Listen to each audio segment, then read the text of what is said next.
Zao ndray sika dia hijery dia satria anisan'ny zavatra sandratra amin'ny fifanana toy itony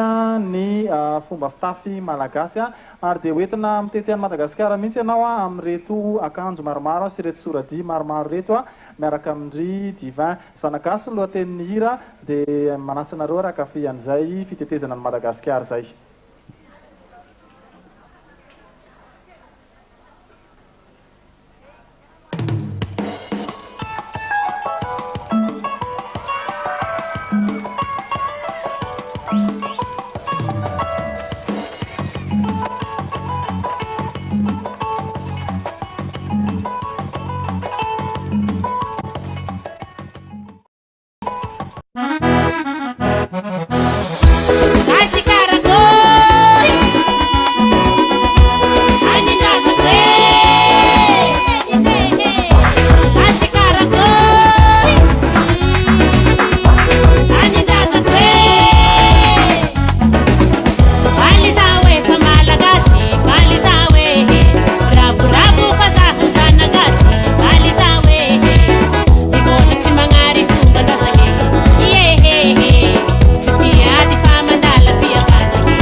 Manari fumba la sangue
teny Zanagasy niarahana tamin'ny divin akasitrahantsika ry zareo satria anisan'ny mpanakanto mpandihy malagasy niezaka mampiseho ny maha-malagasy ary mampiseho ihany koa ny fomba fitafy malagasy tao anatin'ny soradiny ry zareo ihany koa nataoko hoe anisan'ny mpanakanto mpandihy namoaka hoe rakitsara isaky lira anankiray dia dia fotsiny ny ao anatiny ao nisy fiarahamiasa amina artista maro be iny zao fiarahamiasa ny zareo tamin'ny Tamama efa nisy ihany koa ny fiarahamiasa tamin'ny Mika Sy Davisy dia mirary soa ihany koa ho an'ny tarika divin